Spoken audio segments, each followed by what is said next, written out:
La Inquisición. La Iglesia la inventó para salvar almas humanas, sin embargo acabó produciendo un sufrimiento humano inenarrable. La palabra Inquisición conlleva imágenes de tortura y crueldad. La tortura se utilizaba simplemente para sonsacar confesiones.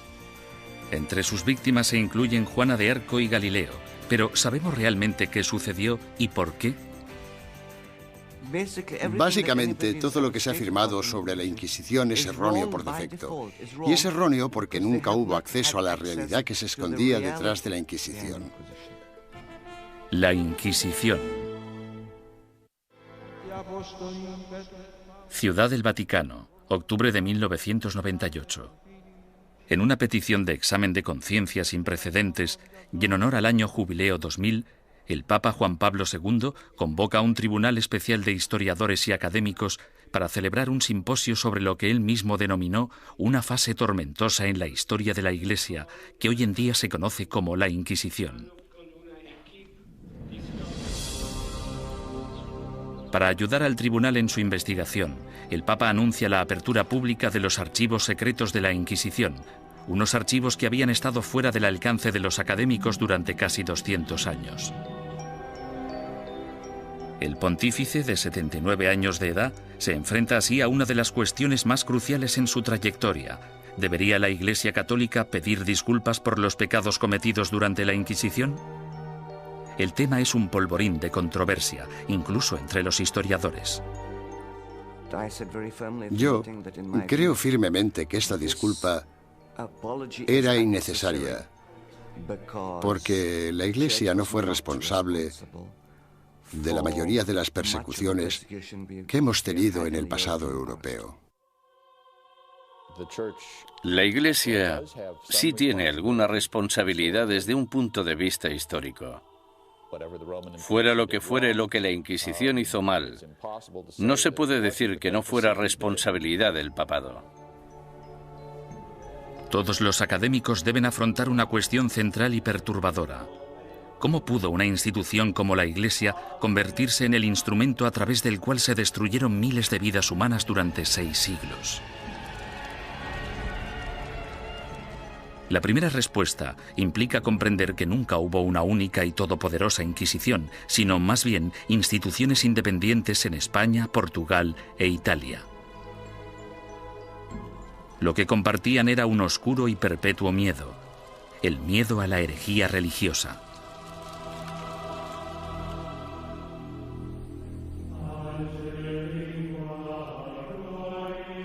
Año 1100 después de Cristo.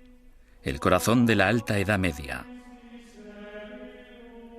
Una frágil alianza de reinos y provincias, conocida como el Sacro Imperio Romano, ocupa gran parte de lo que hoy conocemos como la Europa moderna. Tras la conversión del emperador Constantino al cristianismo y durante casi 800 años, la religión considerada antaño como una secta insurgente se convirtió en la única fe legal, penetrando en todos los niveles de la vida personal, social y política. El cristianismo latino-europeo simbolizaba no solo la fuerza civilizadora en un mundo bárbaro, sino también la promesa de la salvación después de la muerte.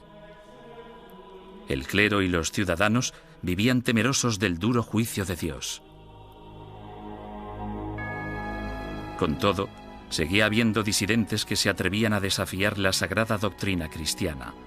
La Iglesia tachó a estos rebeldes de pecadores o herejes.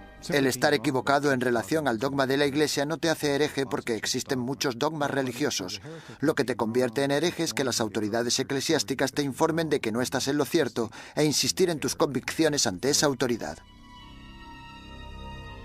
La palabra herejía proviene del latín airesis, que significa elección. Alrededor del siglo XII, herejía cobra un significado mucho más amenazante. Se convierte en un peligro mortal para la sociedad y para el hombre en una traición a Dios. Según el derecho civil, los criminales acusados de traición serán castigados con la muerte y sus bienes serán confiscados. ¿Qué otro motivo es necesario para que aquellos que ofendieron a Jesús, Hijo del Señor, sean expulsados de la comunión cristiana y privados de sus bienes? Papa Inocencio III. A pesar de la posición inamovible de la Iglesia en considerar esto un delito, los grupos de pensamiento libre siguieron emergiendo e insistiendo en interpretar a Dios a su manera. Entre dichos grupos se encontraban los valdenses, predicadores itinerantes que erraban por el sur de Francia y el norte de Italia, viviendo en apostólica pobreza. El atractivo de los valdenses parece que fue su visión de un cristianismo simplificado, de la habilidad de todos para predicar si se poseía la inspiración del Espíritu, sin importar si se era clérigo o no. La Iglesia insistía que cualquiera que quisiera dedicarse a la predicación pública debía ser acreditado por el obispo de su diócesis. Cuando los valdenses se negaron a dejar de predicar, el Papa Lucio III emitió un edicto, conocido como Bula Papal, que tachaba el movimiento de hereje y excomulgaba a todos sus seguidores. La herejía se contemplaba como una amenaza a la comunidad cristiana. Era algo que podía perturbar a la gente, y no solo perturbar, sino que podía enajenar a toda la sociedad de la fe. Por eso era tan importante luchar contra ella. Los valdenses fueron suaves en comparación con los herejes más radicales, los cátaros. Los cátaros veían su fe como la única verdadera y se mostraban completamente hostiles ante la Iglesia establecida, a la que consideraban perniciosa. Los cátaros llamaban a sus sacerdotes perfecti o buenos cristianos. Comprometidos con una vida de estricta abstinencia, los sacerdotes no podían mentir, blasfemar, comer carne ni mantener relaciones sexuales. Acusaban a la Iglesia organizada de abusar cada vez más de su poder clerical. La austeridad de los perfecti cátaros parecía, en comparación, sumamente atractiva. En ese sentido, era una vergüenza para la Iglesia que existiera un grupo capaz de vivir realmente de acuerdo con la fe de Cristo y sus apóstoles, mientras que los abogados y administradores de la Iglesia vivían como grandes príncipes. Alrededor del siglo XIII, Europa era un foco de herejía. Al sur de Francia floreció el catarismo. La tensión aumentó hasta que una conspiración cátara asesinó a un representante papal que predicaba en la región del Languedoc en el año 1208. Ultrajado, el Papa Inocencio III reclamó una nueva cruzada en contra de los herejes. Lo que hizo fue básicamente pedir a la nobleza del norte de Francia que se trasladara al sur del país y que convenciera a los nobles de la región, que no perseguían al movimiento cátaro, de que lo hicieran y que propiciaran las condiciones adecuadas para erradicar a los cátaros del mundo rural. El Papa denomina esta guerra santa contra sus semejantes cristianos la Cruzada Albigense, en honor a la catedral francesa de la ciudad de Albi. Las atrocidades que cometieron sus cruzados del norte se convirtieron en legendarias. Los perfecti cátaros, fácilmente identificables por sus atuendos negros, eran asesinados en el acto. Los perfecti no intentaron esconderse, en parte porque la muerte les liberaba de este terrible mundo material en el que el Dios mezquino les había sumergido. Tenían una tímida tendencia al martirio. Sin embargo, tras años de matanzas, los astutos perfecti decidieron desprenderse de su atuendo distintivo y camuflarse gradualmente. A pesar del celibato, incluso empezaron a viajar con mujeres afirmando que eran sus esposas. El Papa Inocencio III volvía a enfrentarse al mismo rompecabezas del principio. El objetivo de la Iglesia era esparcir la salvación y un hereje muerto solo era bueno para el diablo. El pontífice en apuros consideró el sistema judicial del momento. El procedimiento habitual, el acusatorio, forzaba a la parte injuriada a hacer una acusación pública. Si la parte acusadora no conseguía probar su caso, entonces ésta era castigada del mismo modo en que habrían castigado al acusado. Este proceso hacía que incluso los que tenían una queja real se mostraran reacios a presentar una acusación. Inocencio III se dio cuenta de que esas reglas no servirían para su objetivo a largo plazo. En el año 1215, el Papa congregó a todos los líderes cristianos en el Cuarto Concilio de Letrán, celebrado en Roma. Inocencio utilizó el encuentro para anunciar sus nuevas normas para la persecución de herejes y clérigos descarriados. La Santa Inquisición había nacido.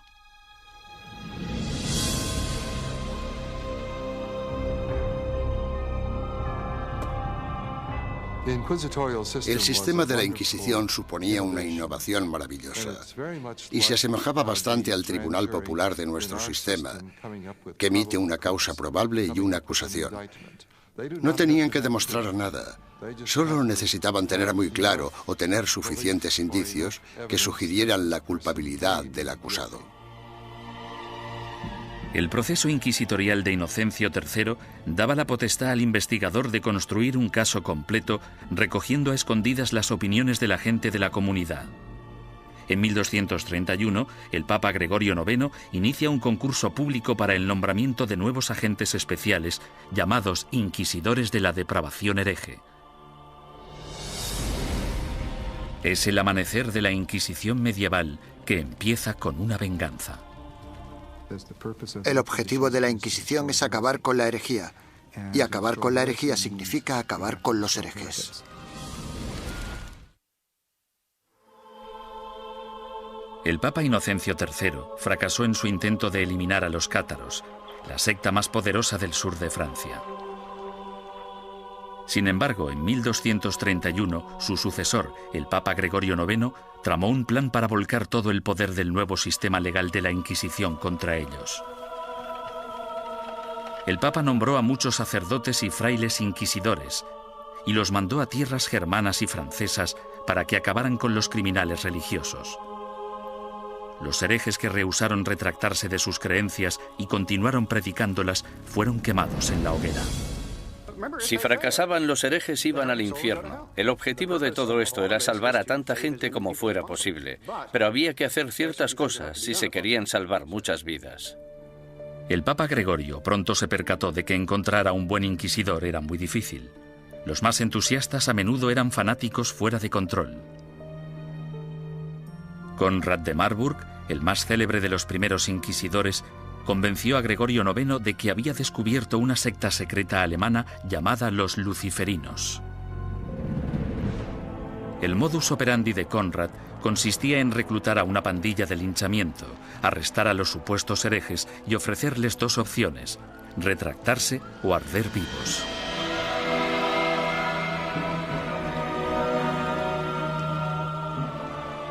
Los historiadores descubrirían más adelante que los luciferinos fueron pura ficción, una invención obsesiva que Conrad creó para impresionar al Papa. El inquisidor papal del norte de Francia no era mejor. Un cátaro convertido de nombre Robert Le Boucre acorralaba a grupos de supuestos herejes y celebraba estrepitosos juicios públicos. En un suceso devastador, 183 cátaros fueron interrogados, sentenciados y quemados vivos en un solo día. Tras años de protesta por parte de los obispos franceses, el Papa finalmente se dio cuenta de que Robert era un extremista peligroso, por lo que le retiró de su cargo y lo encarceló. Había que hacer algo, y tenía que haber alguien mejor para hacerlo que estos individuos, devotos, aunque extremadamente incompetentes y peligrosos. Este fue el momento en el que Gregorio IX se fijó en los dominicanos. Fundada por Santo Domingo en 1216, la Orden Dominicana estaba capacitada para realizar el trabajo de inquisidor. Educados como teólogos, los dominicanos estaban habituados a la vida en la calle y a predicar contra la herejía. A mediados del siglo XII, Gregorio IX ordenó a 4 docenas de inquisidores dominicanos que buscaran y procesaran a los cátaros, los valdenses y a los demás grupos herejes. El pontífice anunció de forma oficial a sus obispos la llegada de los inquisidores a los burgos y pueblos de Francia, Italia, Alemania y España. Ordenamos que se les reciba amablemente y que se les trate con honor, dándoles buenos consejos, ayuda y apoyo, de tal modo que puedan realizar la tarea que les ha sido encomendada. En esta carta, Gregorio IX pedía a sus obispos mucho más que simple hospitalidad. En su búsqueda de herejes, los inquisidores papales necesitaban confiar en información interna, rumores y otras habladurías recogidas gracias a una red informal de clérigos informadores que trabajaban como espías.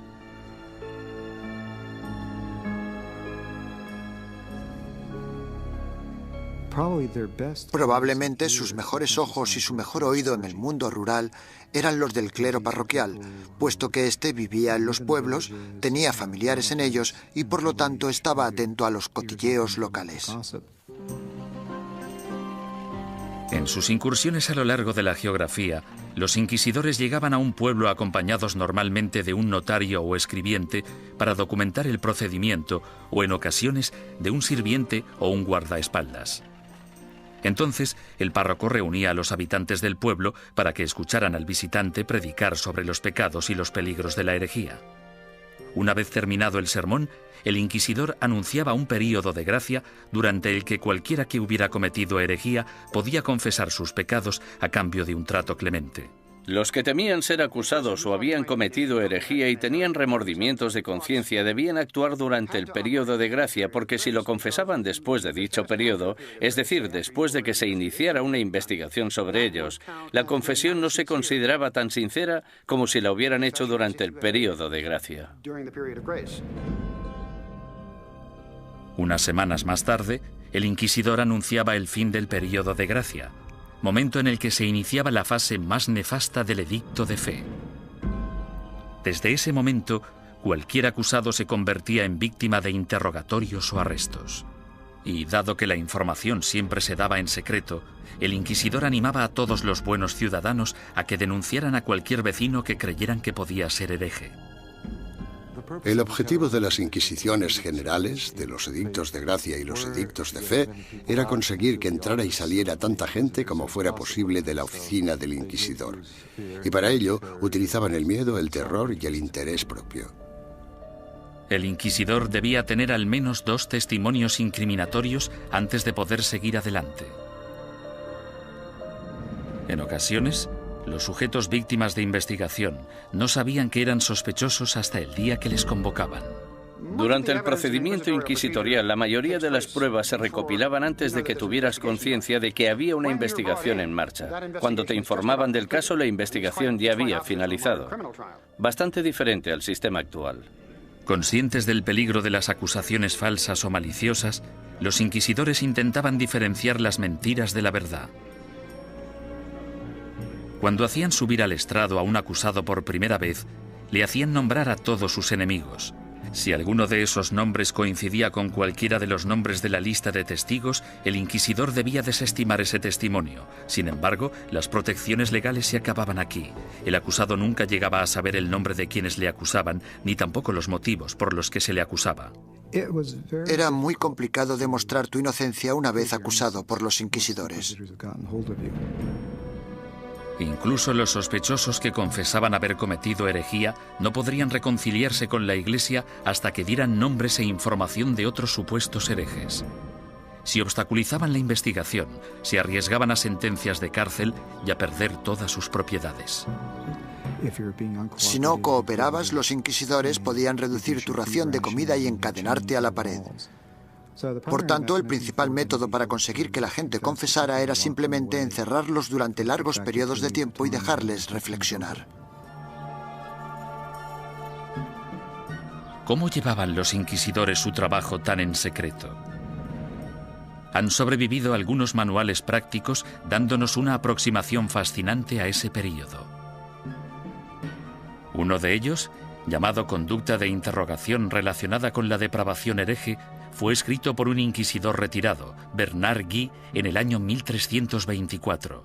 Guy, cuyas hazañas inspiraron la novela histórica En el nombre de la rosa, ofrece docenas de investigaciones en las que recoge 17 años de experiencias de primera mano en lo que él denomina su cruzada personal contra la herejía. El objetivo de la Inquisición es acabar con la herejía. Y para acabar con la herejía, debemos acabar con los herejes. Bernard Guy, 1324. Los inquisidores se consideraban realmente una organización de combate. Eran bastante conscientes de que existían herejes y simpatizantes por todas partes y estaban muy motivados para deshacerse de ellos. En 1376, el inquisidor Nicolás Aymeric de Aragón escribió el libro Directorium Inquisitorium. En él Describía la tenacidad y el compromiso que debía tener un inquisidor de los siglos XIV y XV, e incluso incluyó una lista práctica de trucos inteligentes utilizados para engañar a los sospechosos para que confesaran. Uno de los trucos que me asombró fue el de sentarse con una vitela pequeña en las rodillas y mirarla y comprobarla mientras la persona da su testimonio. Luego, en algún punto dices, no, lo que estás diciendo no puede ser verdad. Está clarísimo que no me estás diciendo la verdad. Y entonces el sospechoso, sometido al interrogatorio, piensa que lo que tienes es la declaración de otra persona cuando en realidad solo tienes una vitela en blanco.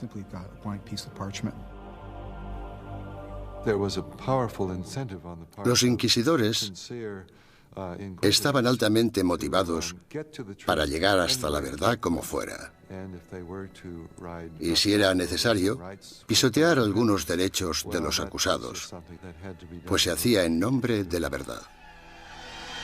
Existe otro aspecto espeluznante en el trabajo del inquisidor: la tortura. En la Edad Media se consideraba un método aceptable para la detección de mentiras siempre que hubiera razones suficientes para justificarla. En el siglo XX, cuando hablamos de tortura, pensamos en violencia física para obligar a la gente a decir la verdad. En aquel entonces, se trataba de un método para averiguar si el acusado estaba diciendo la verdad. Y este era el rol inicial de la tortura. Era un instrumento legal que entraba en juego en un momento dado del caso y bajo unas circunstancias muy específicas. Antes de 1252, la Iglesia prohibía a los inquisidores que utilizaran la tortura en sus investigaciones. Pero tras el asesinato del inquisidor Pedro Mártir en Lombardía a manos de los cátaros, el Papa Inocencio IV abrió la veda y dejó que métodos antiquísimos, en especial la tortura, entraran en la lucha contra la herejía. El oficial o párroco debe obtener de todos los herejes que capture una confesión mediante la tortura, pues de hecho son todos ladrones y asesinos de almas. Papa Inocencio IV. Por lo tanto, la tortura no fue algo inventado por los inquisidores. En este caso, solo seguían los dictámenes de la ley. La tortura se destinaba a dos tipos de prisioneros: los que se negaban a retractarse y los que parecían saber más de lo que contaban. Los inquisidores escogían la técnica de la tortura, pero dejaban el trabajo en manos de torturadores profesionales, expertos en causar dolor. Para empezar, debían describir la tortura a la persona. Luego debían mostrar los instrumentos de la tortura al acusado. Y tras dar 3 o 4 pasos como estos, el acusado sufría alguno de esos métodos de tortura. Sin embargo, dicho acusado podía decir en cualquier momento: ya he tenido suficiente.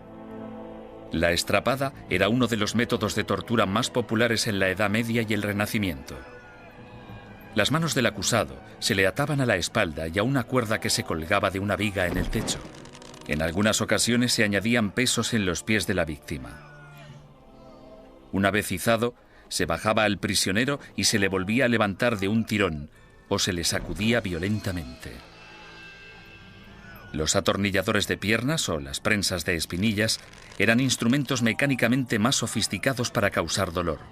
Con cada vuelta de tornillo, más aguda se volvía la presión sobre las piernas del prisionero. En medio de toda esta mutilación se encontraba el notario del inquisidor, apuntando con esmero y fidelidad los acontecimientos de la sesión y listo para anotar la confesión tan pronto se produjera. El clero justificaba todo esto como un acto de benevolencia.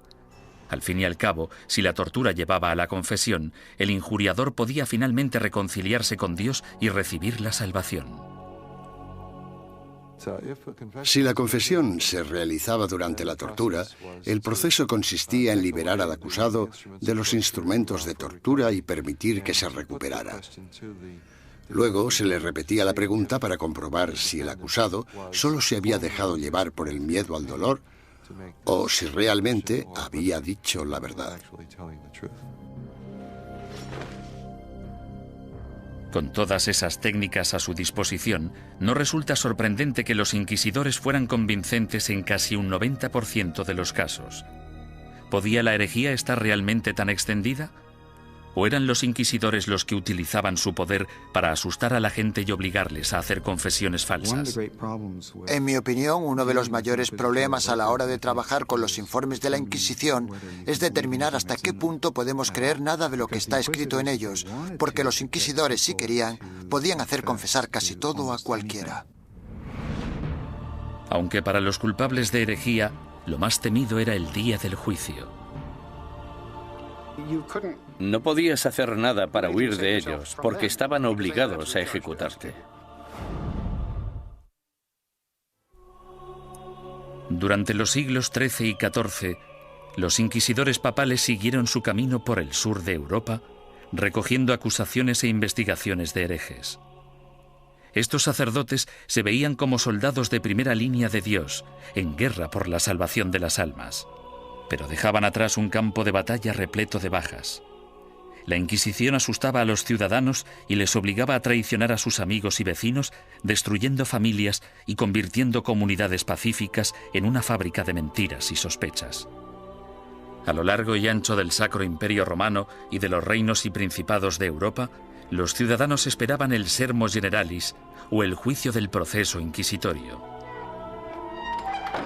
Los castigos o penitencias iban desde el azotamiento público al encarcelamiento o a los trabajos forzados. A menudo se obligaba a los convictos a llevar ropa distintiva para hacer pública su vergüenza. Lo habitual es que llevaran una cruz amarilla en sus ropas, una en la parte delantera y otra en la espalda, y tenían que llevarlas siempre que salieran a la calle. No podían ocultarlas con nada, y si se caían se suponía que debían reponerlas. Los que iban marcados con la cruz amarilla se convertían en parias de la comunidad, pero su destino era clemente comparado con las penitencias que sufrían los herejes reincidentes, es decir, los que se retractaban y luego volvían a sus viejas costumbres. Su castigo era la ejecución. El derecho canónico, sin embargo, prohibía a los miembros del clero participar en cualquier juicio de sangre, por lo que los inquisidores entregaban a los herejes condenados a las autoridades civiles. Los inquisidores derramaban algunas lágrimas de cocodrilo y decían algunas palabras con la esperanza de que las autoridades civiles mostraran clemencia con esa gente. Sin embargo, su mayor deseo era que los condenaran a la hoguera. Cuando la Inquisición entregue a los culpables de herejía al poder civil, el magistrado de la ciudad deberá hacerse cargo de ellos en el acto y, en un periodo máximo de 5 días, deberá ejecutar las leyes hechas contra ellos. Papa Inocencio IV, 1252. Una vez completado el juicio Sermo Generalis, las autoridades laicas escoltaban a los condenados hasta un emplazamiento alejado de las calles de la ciudad. Allí los ataban a estacas de madera apuntaladas sobre toneladas de leña. Los inquisidores nunca acudían a estas ejecuciones. Se te permitía hacer la última confesión a un sacerdote si lo deseabas. Sin embargo, puesto que estabas bajo la custodia del poder laico, no podías hacer nada para escaparte de ellos porque estaban obligados a ejecutarte. Quemar en la hoguera es una de las sentencias de muerte más horribles que se puedan imaginar. Las llamas podían tardar horas en consumir por completo al condenado. Si la víctima estaba de suerte o sus familiares eran suficientemente influyentes, entre la leña se colocaba mucha madera húmeda para que generara mucho humo. La muerte por asfixia era preferible a la agonía de quemarse vivo.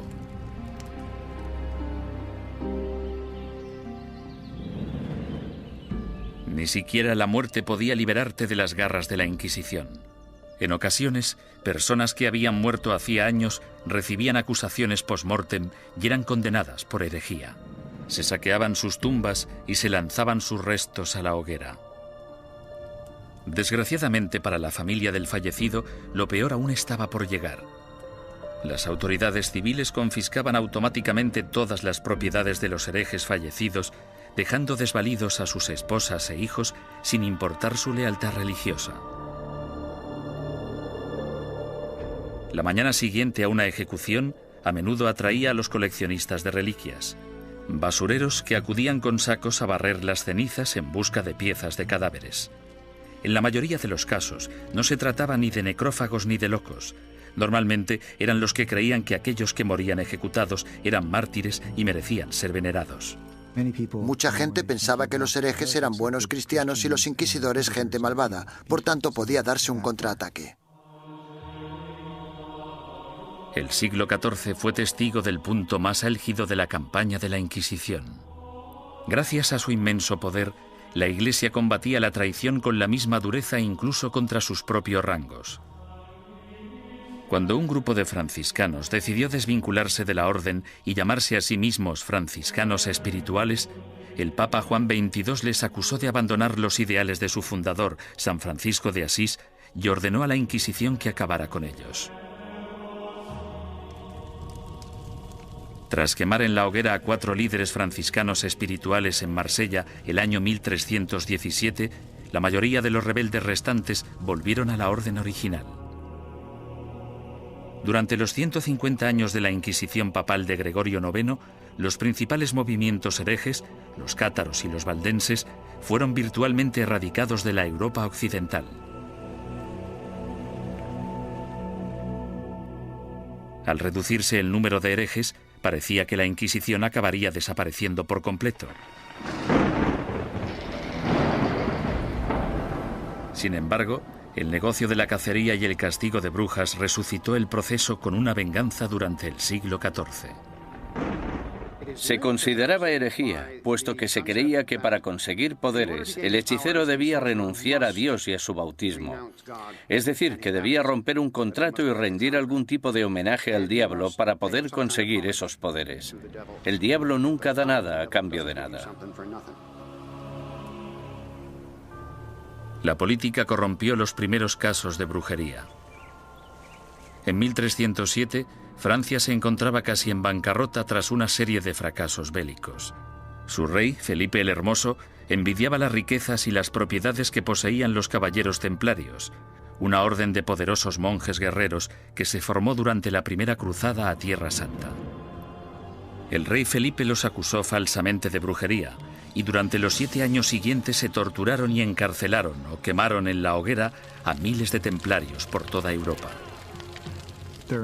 Ningún historiador moderno cree que los templarios fueran objetivamente culpables de los cargos que se les imputaron: sodomía, adoración al diablo, herejía, etcétera, etcétera. En mi opinión, esto fue una verdadera manipulación cínica del proceso por parte de Felipe el Hermoso, y supone uno de los ejemplos más espeluznantes de hasta qué punto podían llegar a pervertirse los procedimientos inquisitoriales. Un siglo después, tras su triunfo sobre los ingleses en Orleans, Juana de Arco fue capturada y encarcelada por sus enemigos, que temían su creciente poder político. La entregaron al Tribunal Inquisitorial, organismo que utilizaron como instrumento en su contra. Los que acusaban a Juana defendían que las voces que ella consideraba su inspiración eran las voces del diablo y que sus premoniciones eran brujería. Juana fue condenada y murió en vehemente agonía. La nueva herejía de brujería diabólica parecía muy peligrosa tanto para la Inquisición como para las autoridades civiles, y engendró el manual práctico más relevante e influyente de todos. Publicado en 1486, Malleus Maleficarum, o El martillo de las brujas, proporcionaba apoyo teológico, consejos legales y varias técnicas para acusar, torturar y sentenciar a las brujas. Se trata de un documento infame, puesto que crea la imagen arquetípica de la mujer bruja, además de ser una de las obras de todo el mundo literario que muestra más abiertamente su misoginia.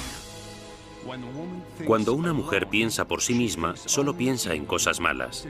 Como son más débiles de cuerpo y alma, no resulta sorprendente que puedan sucumbir al hechizo de la brujería. Toda brujería procede de la lujuria carnal que en las mujeres es insaciable. Malleus Maleficarum. La historia ha demostrado que uno de los autores de Malleus Maleficarum, un inquisidor de nombre Heinrich Kramer, tenía ciertos problemas para controlar su propia insaciable lujuria carnal. En el año 1485, Kramer fue acusado de llevar a cabo una inquisición en la región de Innsbruck, lo que ahora es Austria. Él mismo se buscó los problemas porque la mayoría de los interrogados eran mujeres y las preguntas tenían relación con sus actividades sexuales.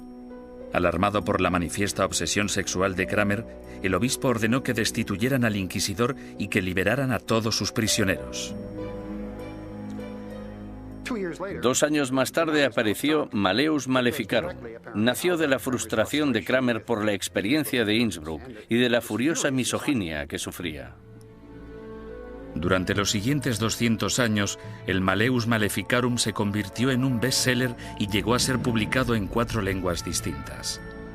Estaba destinado a convertirse en la principal fuente de inspiración de los cazadores de brujas laicos, católicos y protestantes que aterrorizarían Europa y Norteamérica durante los siglos XVII y XVIII. Durante el siglo XV, sin una nueva política ni postura por parte del papado, la Inquisición empezó a desvanecerse poco a poco. Por lo general, los tribunales inquisitoriales se mantenían en activo solo si un inquisidor en particular quería seguir persiguiendo la herejía. Si no quería, no pasaba nada. Y así fue como los tribunales fueron perdiendo fuerza.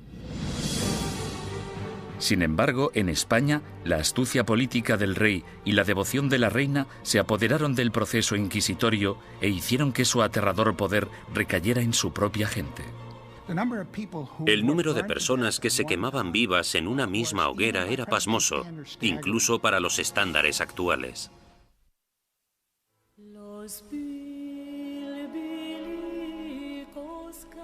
La situación de los judíos europeos durante el período medieval siempre fue desesperada.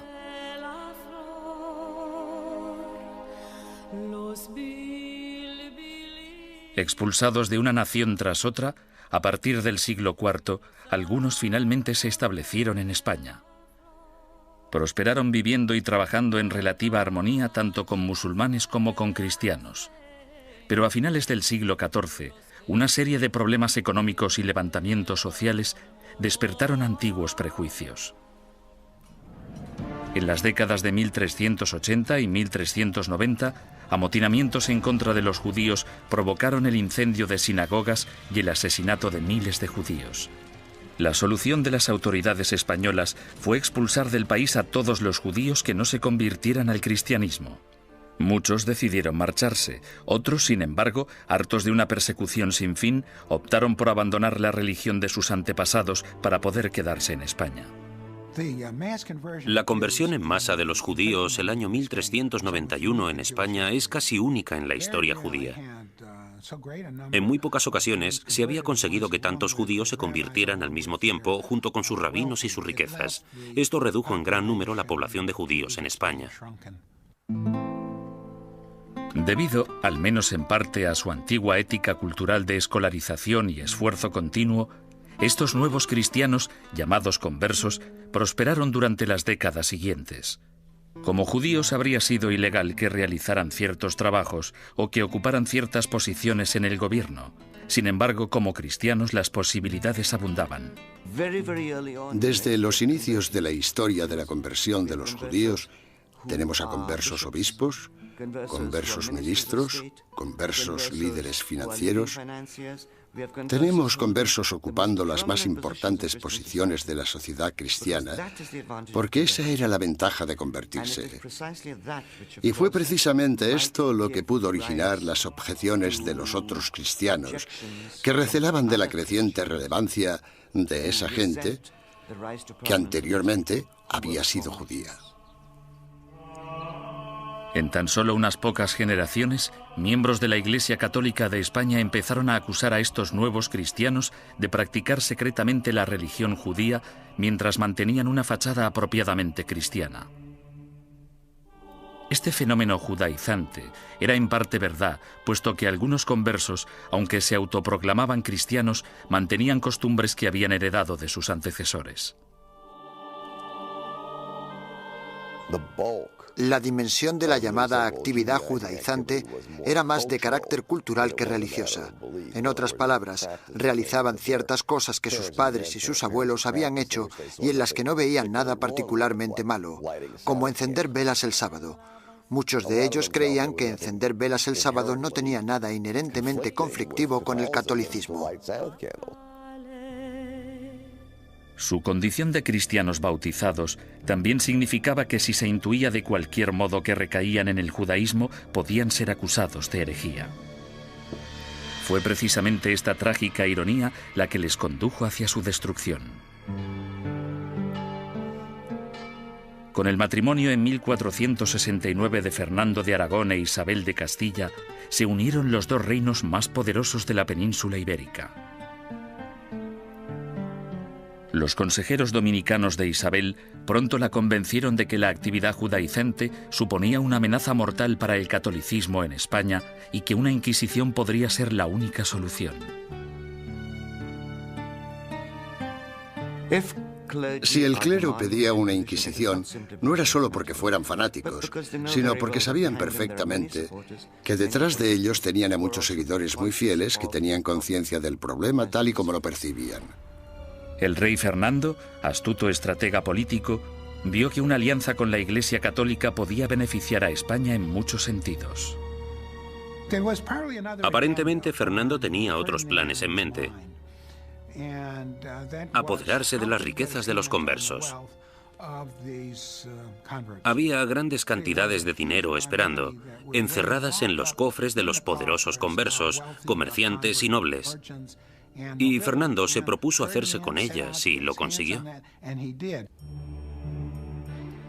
El primer paso del rey Fernando fue ponerse en contacto con el Papa y expresarle su preocupación por el problema judío de España.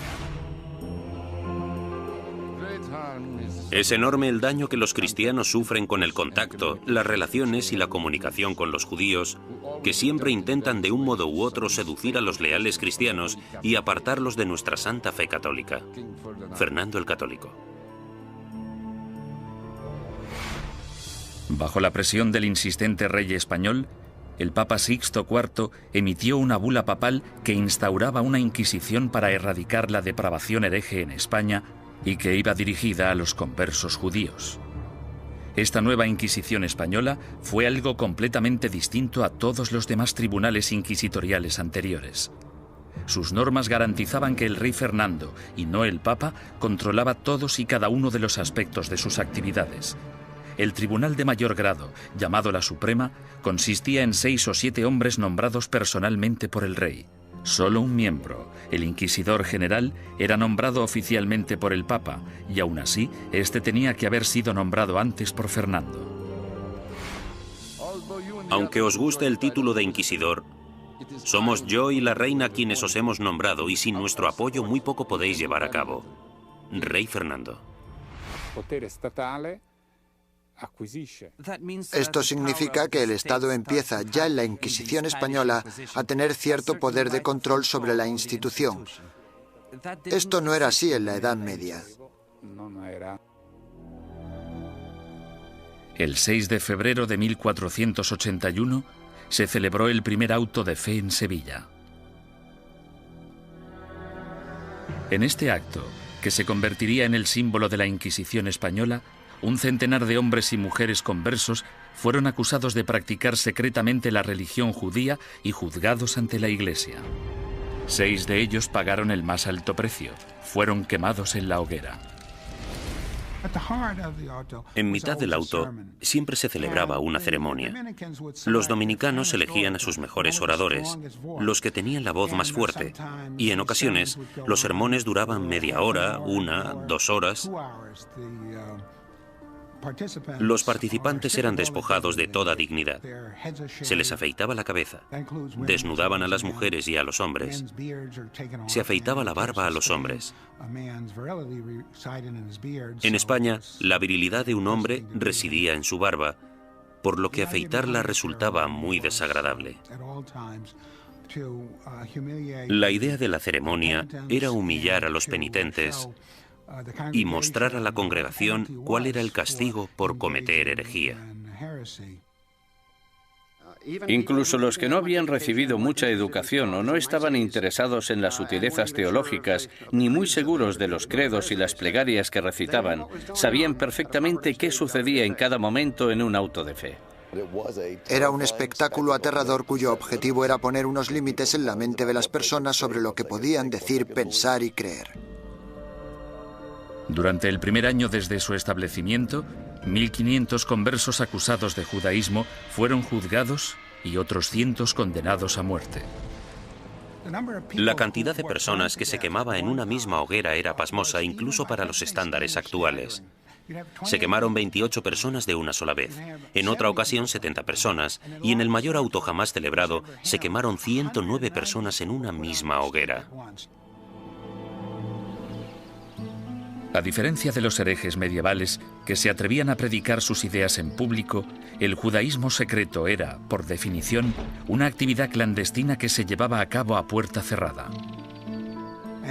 Los vecinos podían decir que habían visto a un individuo leer un libro que probablemente era judío solo por el hecho de ver a alguien mirando un libro pequeño, que podría ser el libro de las horas. O podían decir que habían oído a alguien cuchichear una plegaria que seguro que era judía. Por tanto, encender velas, darse un baño, lavar la ropa, tratar, preparar y comer carne en día de pescado, como podían ser los viernes o los miércoles, podía causarte grandes problemas si tus vecinos se percataban y tenías mala relación con ellos. Las acusaciones provocaban más acusaciones. Algunos conversos se delataban a sí mismos con la esperanza de limpiar su historial y frustrar así el ataque de sus enemigos. Sin embargo, solo se podía conseguir una penitencia clemente si se hacía una confesión completa, y eso significaba dar los nombres de compañeros herejes. La única forma de escapar de todo eso era escoger nombres de otras personas de la comunidad. Esto recuerda mucho a los Estados Unidos de los años 50 y al pánico rojo que provocó la creación del Comité sobre Actividades Antiamericanas. Fue aquí donde se produjeron tantas tragedias. Gente inocente de todos los cargos podría, bajo tortura y pena de muerte, haber dado nombres sin pensar, solo para ser liberados. Si consideramos a Fernando e Isabel como los arquitectos de la Inquisición española, su contratista fue sin duda Tomás de Torquemada, el primer inquisidor general. A partir de 1490, Torquemada redactó minuciosa y sistemáticamente reglas que todavía conservamos en papel para guiar a los inquisidores, incluyendo el más mínimo detalle sobre lo que debían o no debían hacer. Y como consecuencia, podemos considerarle el fundador de la Inquisición. No hay ninguna duda de que Torquemada presidió la Inquisición durante su período más sanguinario y que ejerció mucha influencia sobre la corona. A pesar de que se le ha retratado de todos modos, desde un loco hipnotizador hasta un monje siniestro y obsesionado por el sexo, los historiadores saben muy poco sobre él. Era el típico teólogo fanático, antisemita y extremadamente hostil a los conversos. Era un hombre que concentraba toda esa intolerancia y ferocidad tan característica de los primeros inquisidores. Podemos estar de acuerdo o no con él en que los judeoconversos debían ser perseguidos y condenados. Pero en mi opinión, Torquemada insistió mucho en las normas de procedimiento correcto para el sistema inquisitorial. Sin embargo, se calcula que durante los 20 años de mandato de Torquemada como inquisidor general, 2.000 personas perdieron la vida y otros miles fueron castigados.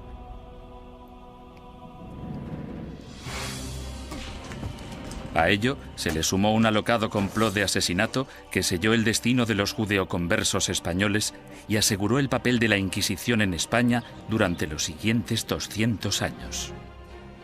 Los judíos no ganaban nada convirtiéndose. La situación social no cambió en ningún sentido. Solo podía empeorar para la gente de origen judío.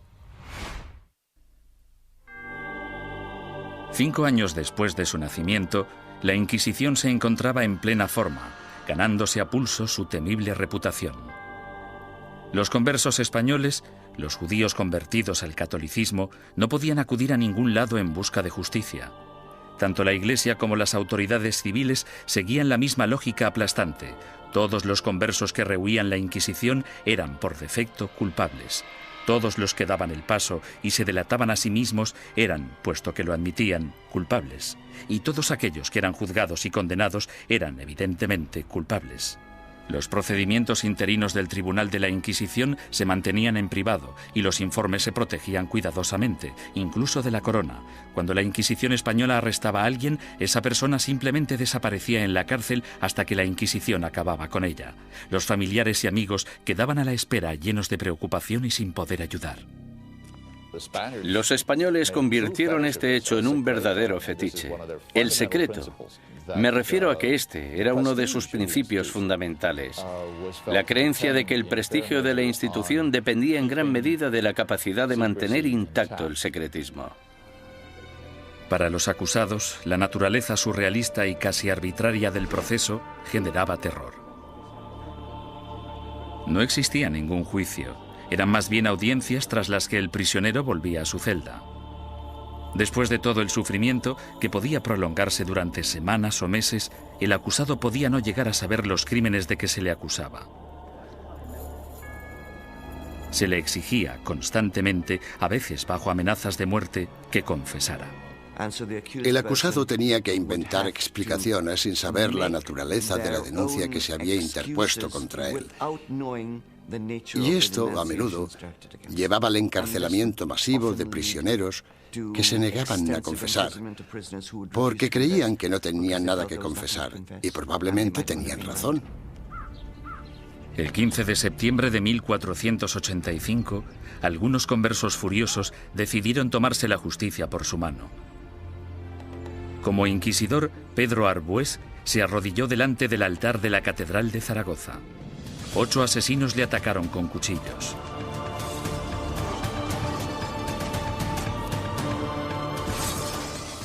Arbués murió al día siguiente, y con él la esperanza de todos los conversos españoles, pues el desdichado complot hizo que los judíos perdieran la simpatía pública para siempre y garantizó a la Inquisición un lugar en la sociedad española durante las generaciones venideras.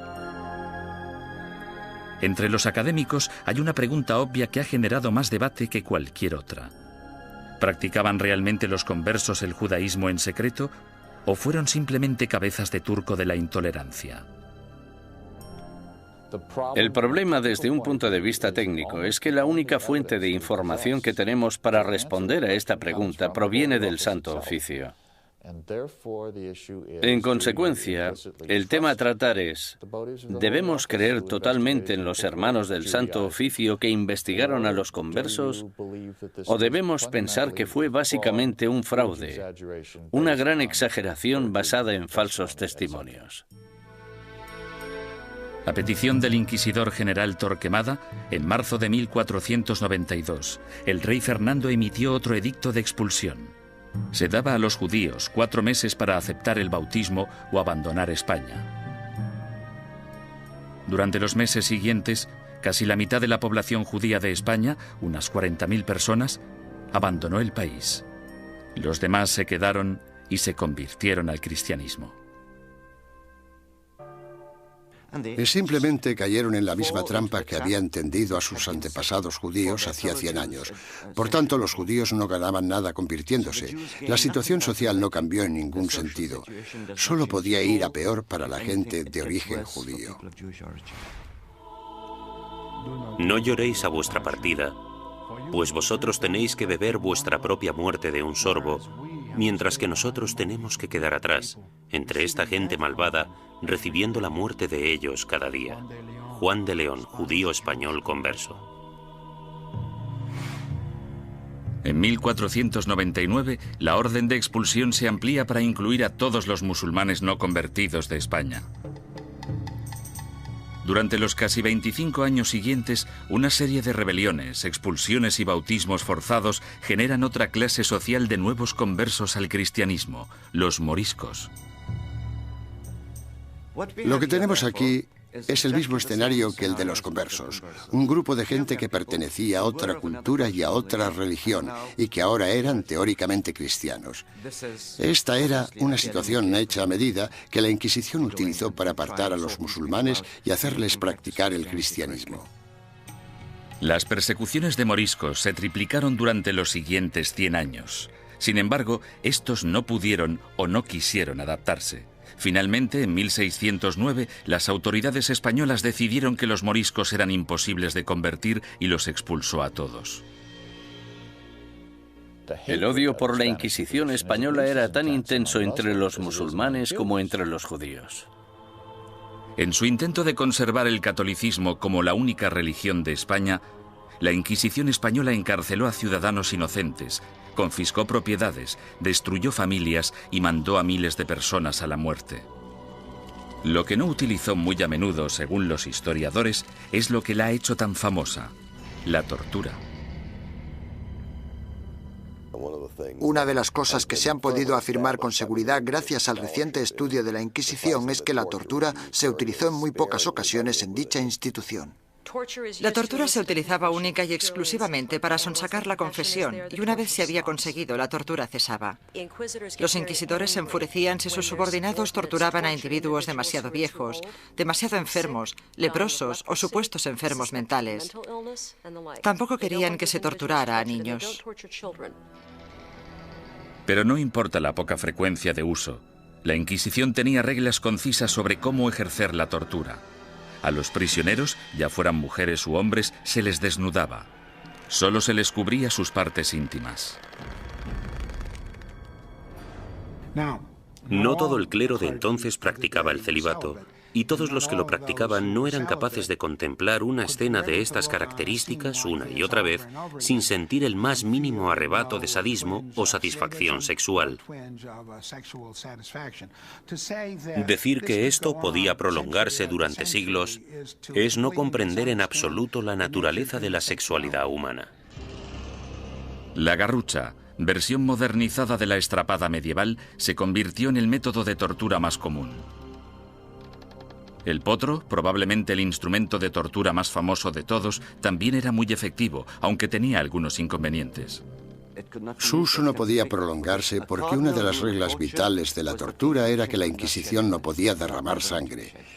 Si se vertía una gota de sangre, la tortura debía suspenderse.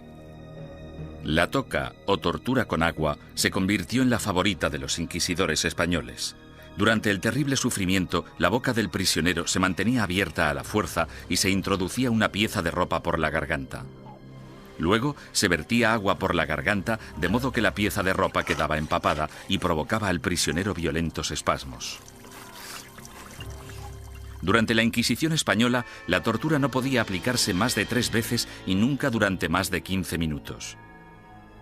Las afirmaciones que hacían los prisioneros no eran legales, a no ser que las ratificaran 24 horas después, lejos de la sala de tortura. Hubo inquisidores que rompieron las reglas, aunque lo hicieron por ignorancia, más que por malicia. El buen juez debe hacer caso omiso de los gritos, lloros, suspiros, temblores o del dolor del acusado. Y toda tortura debe realizarse con tal cuidado que el acusado no se vuelva loco, ni quede herido, lesionado ni indebidamente angustiado. J. Damunder, testigo ocular de las torturas. Se les pedía que siguieran las normas del libro, eso era todo. Yo no he encontrado, sinceramente, demasiados indicios de que se rompieran dichas normas. Me refiero a que tal vez estaban más dispuestos a seguir los procedimientos que los policías de hoy en día.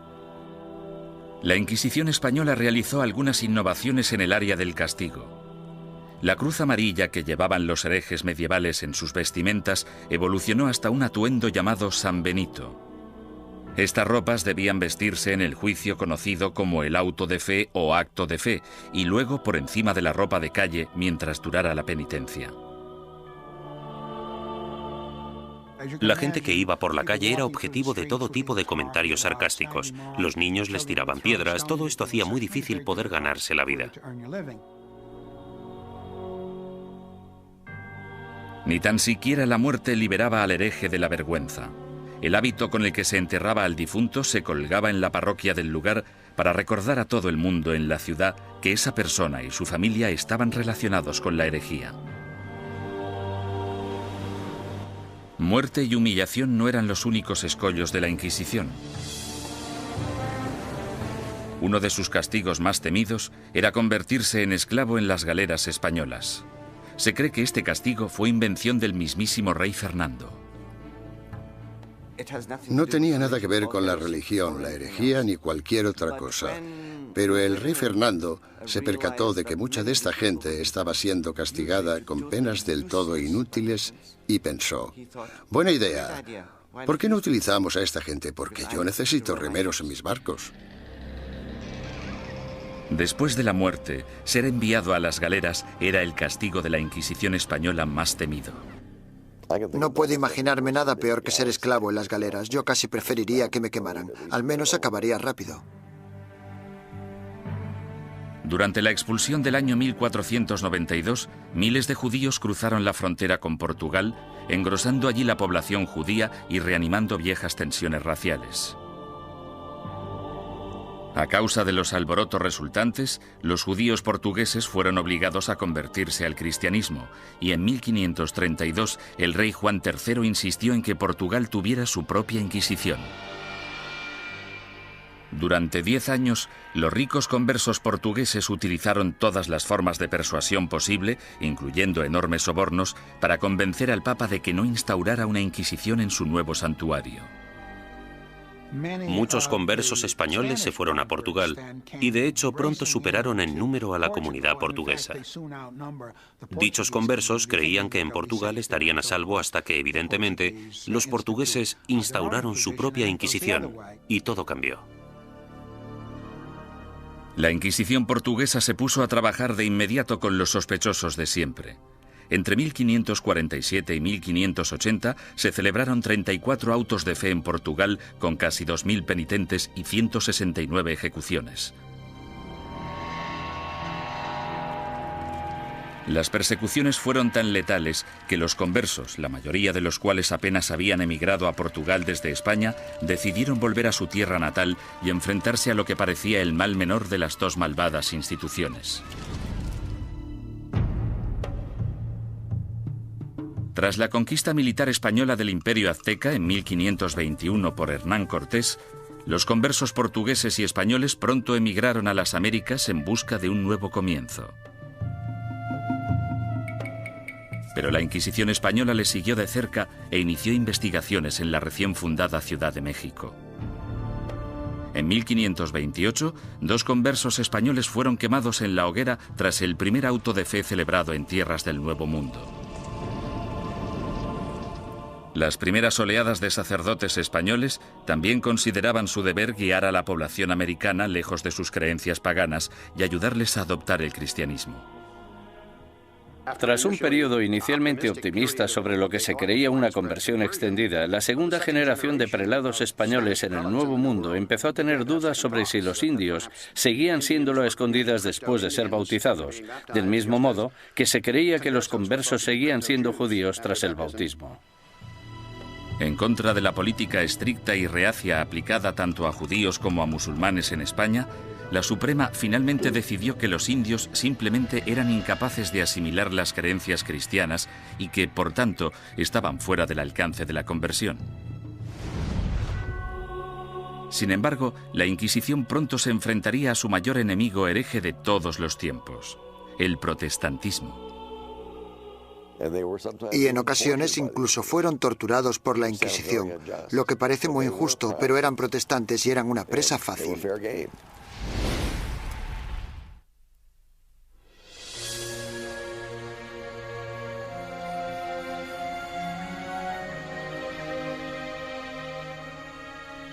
Al mismo tiempo que las inquisiciones española y portuguesa arremataban su azote contra los musulmanes y los judíos herejes, otra amenaza apareció en escena. En 1517, un sacerdote alemán llamado Martín Lutero dejó su famoso tratado, las 95 tesis, a las puertas de la iglesia de Wittenberg. Se trataba de un ataque acerbo a la Iglesia católica. ¿No es cierto que bajo el vasto cielo no existe nada más corrupto, más pestilente y más odioso que la corte de Roma? La que una vez tuvo las llaves del cielo, ahora es una especie de boca abierta hacia el infierno.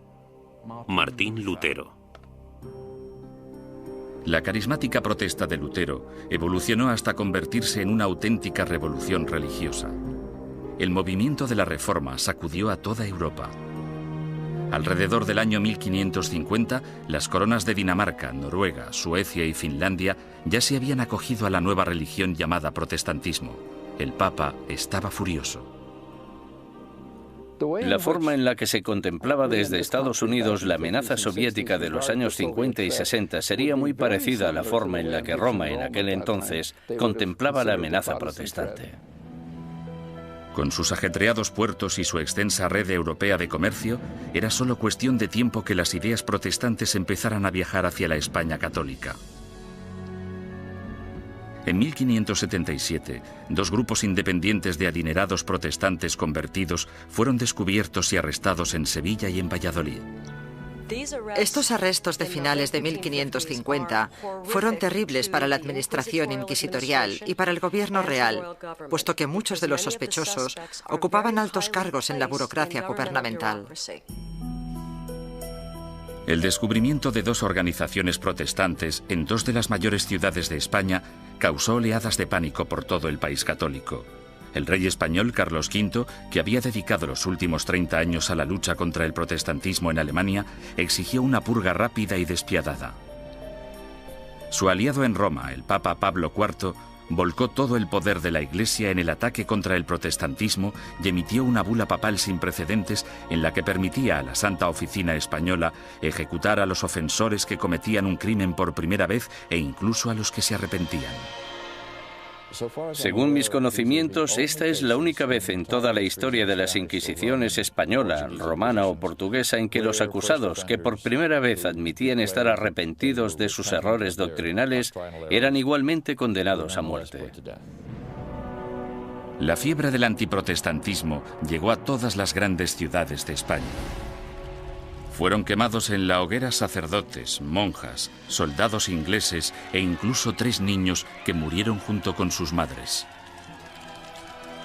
En poco más de 3 años, tras el descubrimiento de protestantes en España, el protestantismo se había eliminado por completo.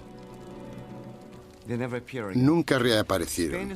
España se caracteriza por no tener protestantes. El sangriento ataque a los protestantes entre los años 1559 y 1562 también marcó el punto más álgido de la ceremonia del auto de fe en términos de asistencia, pomposidad y pura teatralidad. Anticipándose a los juicios de cientos de protestantes herejes, el inquisidor general Fernando Valdés se propuso deliberadamente modernizar el auto de fe de forma grandilocuente. Los costes aumentaron astronómicamente. Llevaron al tribunal inquisitorial a la bancarrota, de modo que tuvieron que ir reduciendo miembros y empezaron a amontonar prisioneros para poder conseguir un auto realmente bueno y tener suficiente gente para quemar en las ceremonias. España eliminó sistemáticamente a todos los protestantes. Sin embargo, los inquisidores permanecieron alerta ante cualquier amenaza hereje del exterior. A lo largo del siglo XVI, los viajeros protestantes que venían a España, incluso dignatarios extranjeros, cayeron en las despiadadas garras de la Inquisición. La Inquisición arrestó a marineros y comerciantes extranjeros. En ocasiones incluso llegó a torturarlos, lo que es muy injusto, pero eran protestantes y eran una presa fácil. Mientras que España parecía haber triunfado ante el protestantismo, no pudo hacer nada ante los efectos de otra de las invenciones alemanas, la imprenta. Hacia finales del siglo XVI, libros y panfletos escritos por víctimas de la Inquisición española avivaron el negocio de forma importante. Los líderes protestantes, que aspiraban a poner el mundo en contra de la España católica, explotaron estos horribles relatos de tortura, encarcelamientos y muerte. Las cuerdas, que eran de tamaño pequeño, se ataban a los huesos del prisionero atravesándole la carne y haciendo que la sangre borboteara por 8 puntos diferentes al mismo tiempo. Mientras el prisionero se resistía a hacer cualquier confesión respecto a lo que los inquisidores le preguntaban, tiraban de las cuerdas de esta manera 4 veces sucesivas. John Foxe, El libro de los mártires. La mala publicidad de la Inquisición no era el único escándalo al que se enfrentaba la Iglesia católica. En 1542, Roma fue sacudida por la noticia de que Bernardino de Ochino, el líder de la admirablemente austera y piadosa orden católica de los capuchinos, había abandonado Italia para unirse al protestantismo. La deserción de Ochino, una de las figuras relevantes más admiradas en la Iglesia, finalmente incitó al Papa a tomar una decisión. La respuesta del papado a este tipo de escándalos fue la creación de lo que se esperaba que fuera un método más eficaz de rastreo de herejes para detenerlos antes de que se convirtieran en una amenaza o en causa de bochorno. El 4 de julio, el Papa Pablo III ordenó el establecimiento de una Inquisición romana, la primera Inquisición en suelo italiano en más de 200 años. Una comisión de 6 cardenales dirigiría el Santo Oficio, aunque a diferencia de la versión española, dirigida por la Corona, el poder de la Inquisición romana estaba única y exclusivamente en manos del Papa. Independientemente de lo que hiciera mal la Inquisición, no se puede decir que no fuera un error del papado.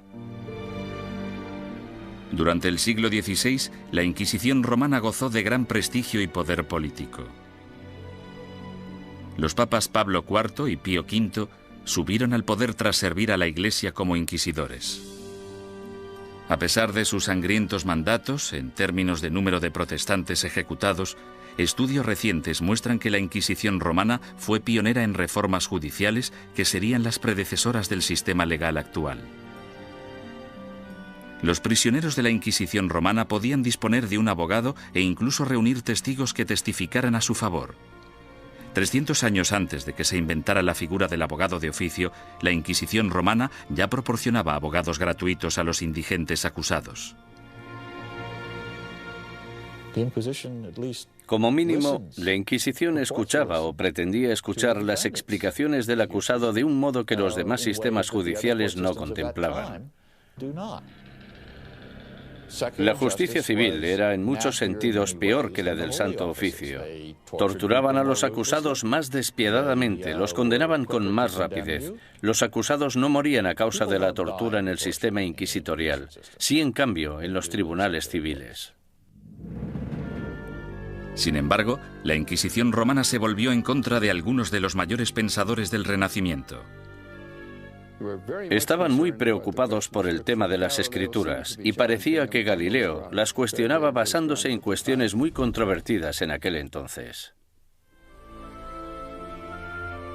El ataque de la Inquisición romana contra el protestantismo supuso mucho más que arrestos, castigos y ejecuciones.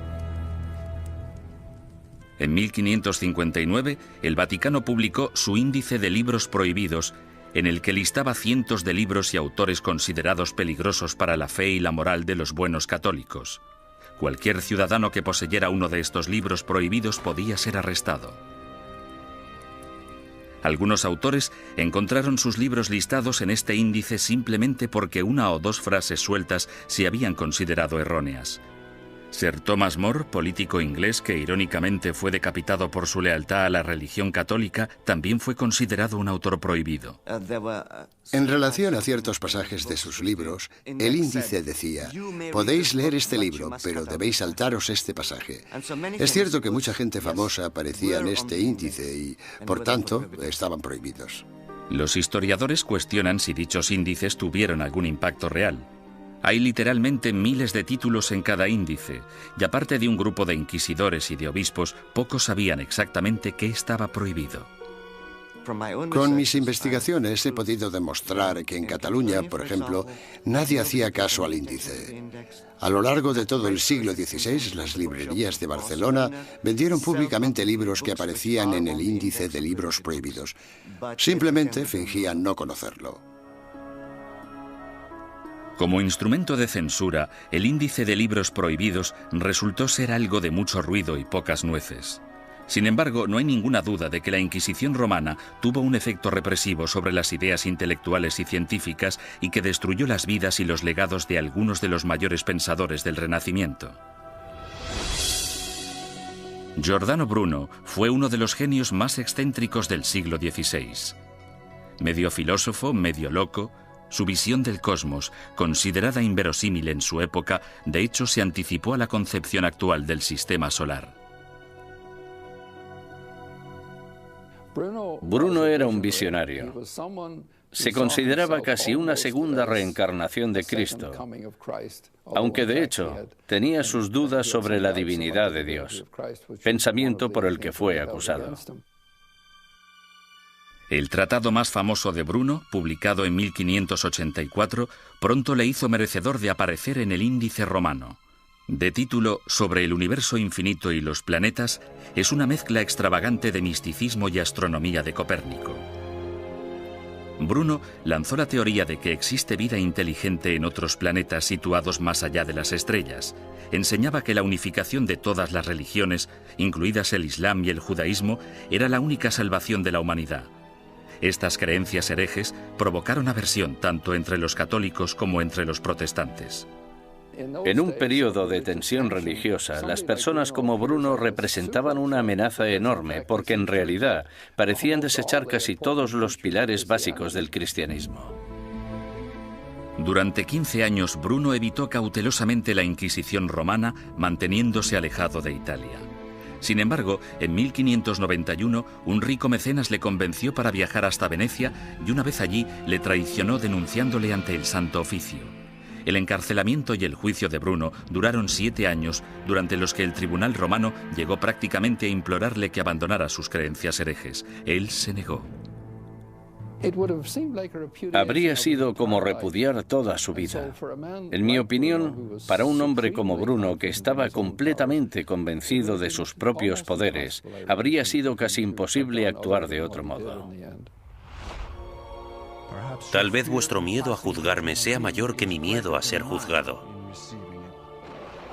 Giordano Bruno.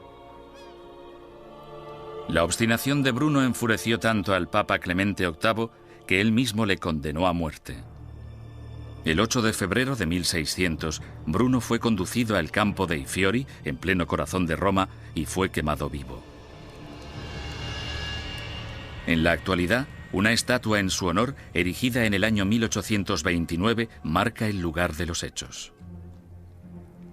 Otro intelectual renacentista, Galileo Galilei, también desató la ira de la Inquisición. Cuando construyó el primero de sus famosos telescopios en el año 1609, Galileo ya era un físico y profesor de matemáticas de fama mundial. En 1613 publicó 2 libros más, Mensajero Celestial y Manchas Solares, en los que defendía la teoría de Copérnico, según la cual la Tierra no solo gira sobre sí misma, sino que además da una vuelta anual alrededor del Sol. Oficiales ultrajados de la Inquisición denunciaron las creencias de Galileo y citaron numerosos pasajes de las Santas Escrituras que describen la Tierra como centro estático del universo. A los cardenales no les preocupaba demasiado qué era lo que giraba alrededor de qué. Les preocupaba mucho el tema de las escrituras, y Galileo parece que las cuestionaba con ideas muy controvertidas para la época.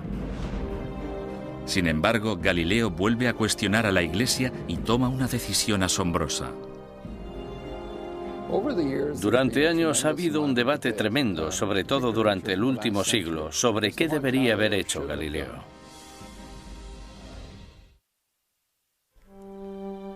En 1616, Galileo evitó ser juzgado y castigado por la Inquisición romana cuando aceptó dejar de enseñar sus rompedoras teorías planetarias. Con todo, 16 años después, alentado por el hecho de que su viejo amigo y admirador, el cardenal Barberini, se convirtió en el Papa Urbano VIII, el célebre científico publicó un nuevo manifiesto en el que reforzaba sus antiguas ideas. En esta ocasión, Galileo no calculó bien sus pasos, pues no solo produjo pánico en la Inquisición, sino que también provocó la ira de su antiguo aliado, el Papa. En mi opinión fue ese factor, la aversión personal, la oposición personal del Papa, lo que en gran parte hizo que el Santo Oficio procediera como lo hizo. Tenía una gran influencia. Galileo fue acusado de herejía. En enero de 1633, tras redactar sus últimas voluntades y su testamento, el astrónomo de 68 años viajó a Roma para enfrentarse a la Inquisición. Le hicieron todo tipo de preguntas. ¿Cómo escribiste un libro como este? ¿Por qué? ¿No defiendes en él una visión que ha sido tachada de contraria a las Escrituras? Galileo siguió manteniendo su inocencia, lo que probablemente no fue una buena estrategia dadas las circunstancias del juicio. Tras 3 meses de interrogatorio por parte de la Inquisición, en los que le amenazaron con torturarle, llegaron a un acuerdo. A cambio de retirar las acusaciones más graves, Galileo admitiría haber cometido un error y se declararía culpable de la ofensa menor que suponía haber defendido públicamente el copernicismo. El 21 de junio de 1632, en una ceremonia pública celebrada en Roma, pronunciaron la sentencia de Galileo y éste se retractó de sus creencias científicas. Con un corazón honesto y una fe sincera, yo renuncio, maldigo y repudio los errores y las herejías mencionadas. Galileo Galilei. Durante años ha habido un debate tremendo, sobre todo durante el último siglo, sobre qué debería haber hecho Galileo. Es importante recordar que si se hubiera negado a renunciar, si no hubiera aceptado la oferta, si hubiera dicho no, sigo creyendo en el sistema de Copérnico, podrían haberle ejecutado. Es bastante sencillo decir 200 años después no. Tendría que haber tenido coraje y haberlos desafiado y haberse dejado quemar en la hoguera.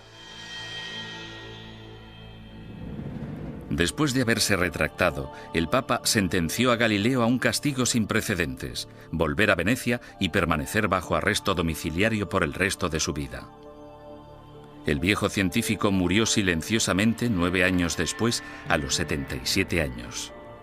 La leyenda afirma, sin embargo, que justo después de pronunciar su promesa forzada, Galileo susurró a un amigo: La Tierra se mueve a pesar de todo.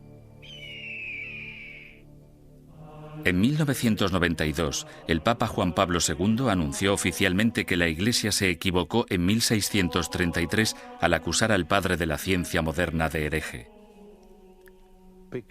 Es una lástima que no le escucharan, que no hubiera ningún teólogo en aquel momento capaz de entenderle. El error fue de los que juzgaron a Galileo.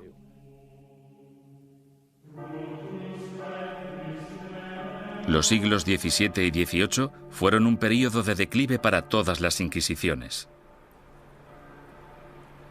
En España, aparte de la necesidad de erradicar a los conversos acusados de practicar secretamente el judaísmo, la Inquisición española se centró en la persecución de comportamientos personales inaceptables, como por ejemplo la homosexualidad, la bigamia y el adulterio, así como también los crímenes del clero.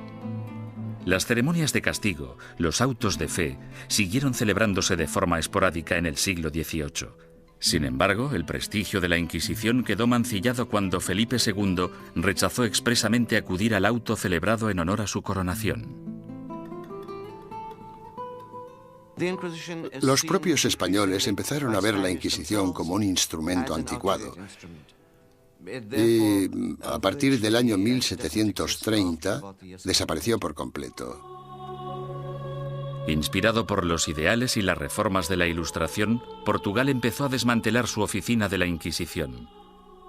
Alrededor de 1773, los autos de fe se ilegalizaron y las distinciones entre cristianos viejos y cristianos nuevos se eliminaron de las leyes portuguesas. Fue necesario que el ejército de Napoleón invadiera Italia y España para acabar definitivamente con la Inquisición. Algunas de las primeras acciones del régimen francés al entrar en Madrid en 1808 fueron abolir la Inquisición, confiscar todas sus propiedades y llevarse todos los archivos que encontraron. Napoleón fue incluso más lejos en Roma, donde no solo confiscó los archivos, sino que también se llevó como prisionero al Papa. En 1814, el imperio napoleónico se derrumbó y el Papa Pío VII regresó sano y salvo a Roma. Finalmente, en el año 1820, la Inquisición española fue ilegalizada completamente. Al oír la noticia, grupos de ciudadanos asaltaron el palacio, quemando y destruyendo todos los informes inquisitoriales. Algunas personas cuyos familiares habían sido juzgados no querían que se supiera. Por eso los robaron y los destruyeron. A pesar de la aplastante realidad, el papado se negó a admitir que el final de la Inquisición era inevitable. La Inquisición romana continuó ejerciendo teóricamente, no en la práctica, durante los siguientes 150 años. En 1965, el Papa Pablo VI reorganizó el Santo Oficio llamándole la Congregación para la Doctrina de la Fe. Todavía existe en la actualidad, aunque solo interviene como consejera en asuntos eclesiásticos. No realiza investigaciones ni impone la doctrina de la Iglesia.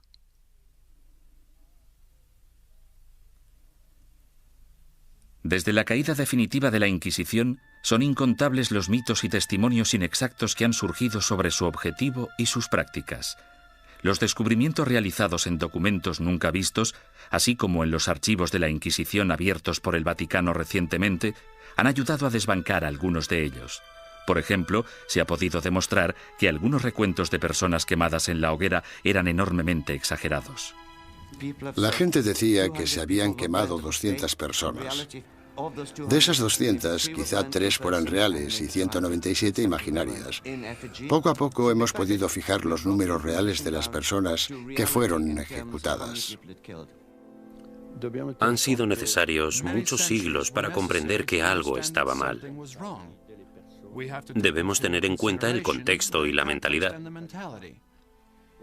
Mucha gente creía que la Inquisición era un instrumento necesario y, aunque no gustaba demasiado, se aceptaba. Sin embargo, otros eruditos advierten que una visión revisionista de la Inquisición nos podría estar llevando demasiado lejos en la dirección errónea. Era una institución malvada. Si se mira todo en conjunto, yo diría que la Inquisición fue exactamente como la han descrito y que no necesitamos un lavado de cara de la Inquisición más de lo que necesitamos una revisión del Holocausto.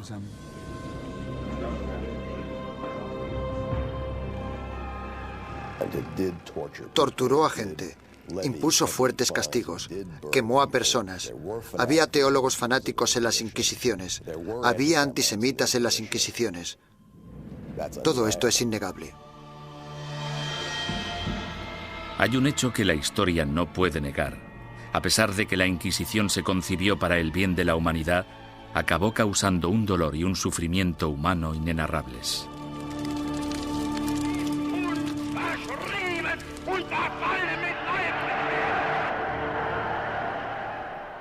Las Inquisiciones existieron durante casi 6 siglos y lucharon por la necesidad de un grupo de imponer sus ideas sobre las de los demás. Esa necesidad sigue existiendo en la actualidad.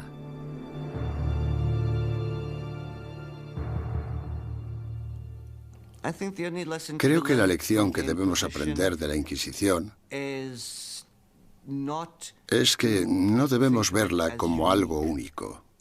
Es un fenómeno recurrente que se ha dado a lo largo de la historia en todos los países, porque es un fenómeno natural. Es un fenómeno internacional. Es más, es innato en la condición humana utilizar las inquisiciones como método de imposición de nuestras preferencias culturales. El peligro siempre está al acecho. Cuando una sociedad se ve amenazada, sin importar si esa sociedad es una sociedad religiosa como la Iglesia Católica del siglo XVI o una nación-estado del siglo XX, cuando se desafía a una sociedad, el resultado más común es una respuesta violenta que a menudo no está reglada por la ley.